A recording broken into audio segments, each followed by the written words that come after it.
Hello and welcome to The Impactful Leader. This is delivered by myself, Leslie Buckman, under Inspired Coaching Group. And we're going to go through a number of areas. These are going to be short weekly episodes covering everything from heart-based leadership, body language, high-performing leaders with imposter syndrome and how to dispel it, AI tension, resilience culture. There is so much coming up, but also I welcome questions from you. Now, today we're going to go through for our first episode, looking at leadership identity, because it starts with you.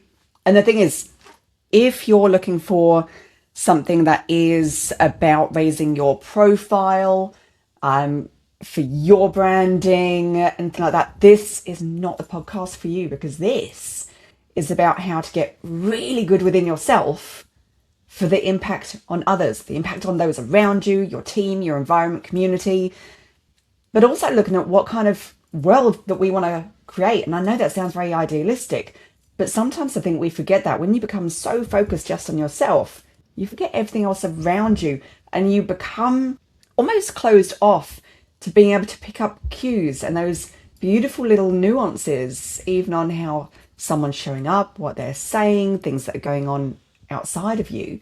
So interestingly though, even though this is very much about impact and action, it does start with you.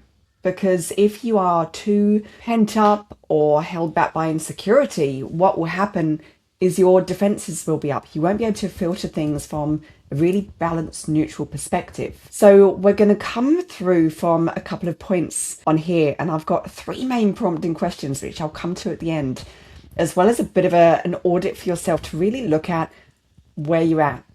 And I ask, if you're going to do this, let go of what you think you know about yourself. When you have little thoughts come up, when the question's asked, when you sense this little bit of a buffer, a frustration or a dislike of the question, I actually want you to lean into that and have a think about, well, why don't I like the question? What does this bring up for me? Because everything is the meaning that you give it. Now, have a think. Quite a lot of the time, we see leaders, not their self, not who they are. What I mean by that is you'll see it particularly in newer leaders and also leaders that are very much ingrained in their role. They've been doing it for so long that it's become automated.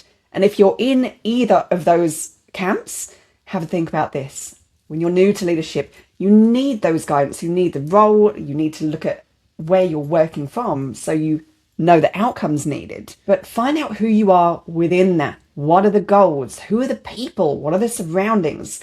What's the overall impact? Because when you're only focused on being a leader as a role, as a definition, you can almost lose that connection with other people. Have a think about this. Have you ever worked for anyone in the past where you've almost resented answering to them because they go into very much a dictatorship and expect you just to respect them because of the title? That can cause friction if they are not modeling that wider perspective and considering where everyone plays their part and how to very much glue that in people's actions and behaviors and create an environment that people actually want to work in. Now, the other part is if you're really further on in your career and you may be thinking, well, I've had every experience possible, I know everything inside and out, I'm actually going to ask you to park that, because as human beings, no matter what level you're at, you can continue to grow and learn more and more and more. Then even by doing that, you're setting the standard for others to do the same. Now, have a think about this. What happens to your leadership when you park the role, when people just see you as you are? Have a think about what the difference is between that positional identity for you and the more grounded identity. This is where, over time, we're also going to go through quite a bit in what you do to look after yourself, what you do for your mindset, your growth, your stress relief, because all of that will impact the lens that you look through.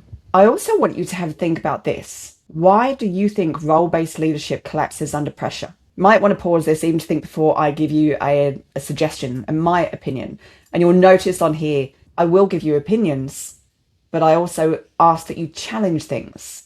Because again, we need to build critical thinking. We're in a time where we're almost fed content constantly. We're losing the ability to think for ourselves and to think, well, hold on, is this true? What does it mean for me? So my thoughts around this, if you're just focused on role-based leadership, what happens when the pressure comes on? What happens when all the known targets are removed? Because let's face it, in business and when you're dealing with people, everything can change in a second. That's the one guarantee we have in life is change. So if you become under pressure, if everything you think you knew about the role goes, if you don't have the grounding within yourself to be able to be responding well and calm, that's when the cracks will show. So I've got an exercise for you to do, and I ask that you put a timer on, and these questions will be in, if you haven't read the overview for this, these questions are in there. So set a timer for yourself.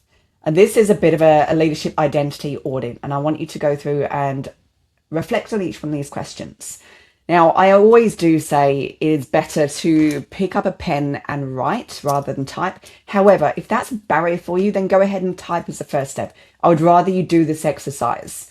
And really, you're going to be trying to explore almost the unknown. So don't worry about knowing exactly what to write. Just start somewhere. What do you stand for as a leader? Not what your organization stands for, what you stand for. When do you feel most like yourself at work? What is happening in those moments? When do you feel least like yourself? And again, what's happening at that point in time?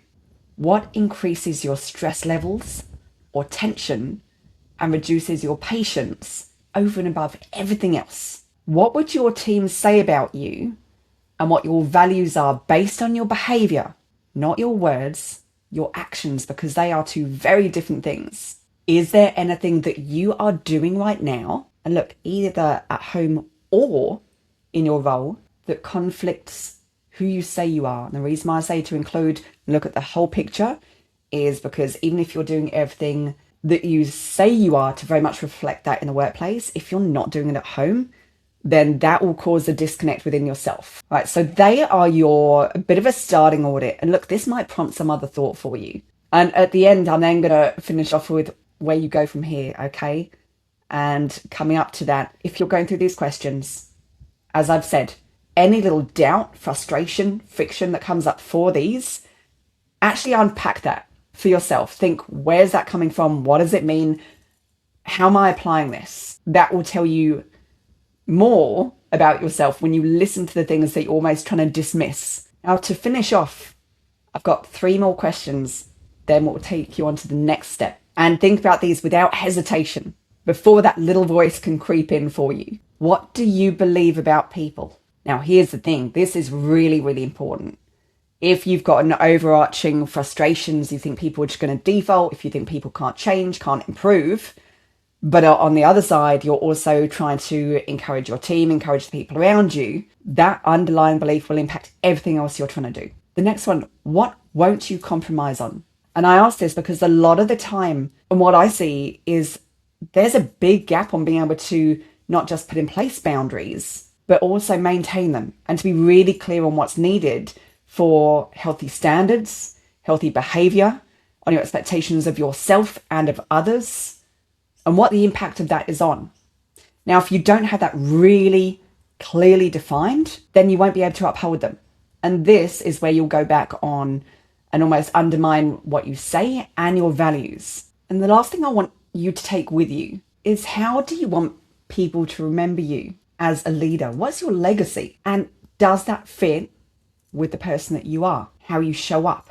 How you present yourself, what you stand for, what your values are. Ultimately, if you are not clear on your identity, then other people will be forming that for you. You'll be weaker on boundaries, you'll be weaker on direction. So get really clear on how you want to be known. And is that in line with really who you are as a person? If it's not, you're not going to come across as genuine or authentic.